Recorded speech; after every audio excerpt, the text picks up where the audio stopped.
মুখ্যমন্ত্রীর চেয়েও একজন পাক্কা রাজনীতিবিদ হিসেবে তার নানান কীর্তি লোকমুখে স্থান পেয়েছে। ঠিক যেমনভাবে তিনি নবান্ন থেকে ঘোষণা করলেন একেবারে বর্ষ শেষের শেষ মুহূর্তে তিনি পা রাখবেন সন্দেশখালিতে। বৃহস্পতিবার নবান্নের সাংবাদিক সম্মেলন থেকে মমতা বন্দ্যোপাধ্যায় জানিয়ে দিলেন আগামী সোমবার অর্থাৎ 30শে ডিসেম্বর বেলা 1টায় সন্দেশখালিতে পা রাখবেন তিনি। বছরের 30শে ডিসেম্বর আমি বেলা 1টায় আমি এতে যাব, সন্দেশখালিতে একটা পাবলিক ডিস্ট্রিবিউশনের প্রোগ্রাম নিয়েছি। কারণ ইলেকশনের আগে আমাকে অনেকে জিজ্ঞেস করেছিল, দিদি আপনি সন্দেশখালি গেলেন না? আমি বলেছিলাম আমি যাব, পরে যাব। সুতরাং সেই জন্যই আগামী 30 তারিখ বেলা 1টায় আমার অফিসিয়াল প্রোগ্রাম সন্দেশখালিতে থাকবে। কথা দিয়েছিলেন ভোটে জিতলে সন্দেশখালি যাবেন।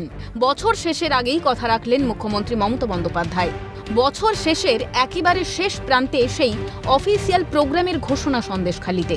কি প্রোগ্রাম সেই ব্যাখ্যাও নবান্ন থেকে নিজেই জানালেন মাননীয়া। এটা হচ্ছে গভর্নমেন্টের পাবলিক ডিস্ট্রিবিউশন প্রোগ্রাম।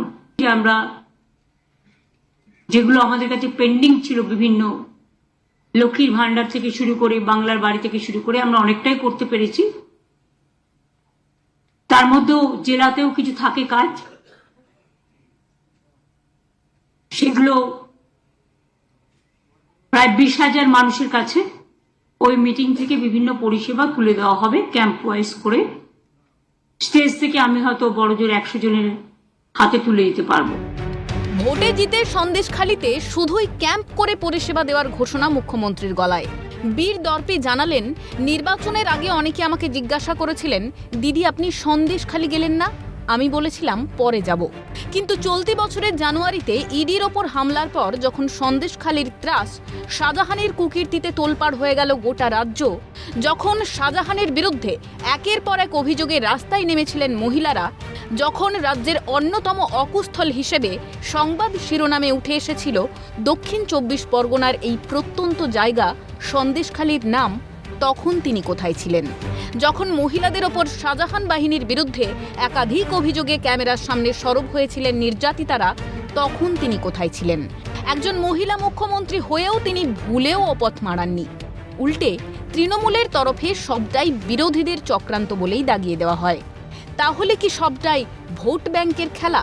সন্দেশখালিতে জয় পেয়েছেন বলেই কি এই সফর মাননীয়ার? নাকি আগামী নির্বাচনের কথা ভেবে নেট প্র্যাকটিস? তারপর পরিষেবা দিয়ে সন্দেশখালির হাতে নিজ হাতে তুলে দেবেন সান্ত্বনা পুরস্কারের আনন্দের ঝুলি। সত্য, শেলুকাস দেশের কথা শুনে কতটা বিস্মিত হয়েছিলেন জানা নেই। তবে এই রাজ্যের বৈচিত্র্য দেখে তিনি যে সত্যিই বিস্মিত হতেন তা বলাই বাহুল্য। ক্যালকাটা নিউজ।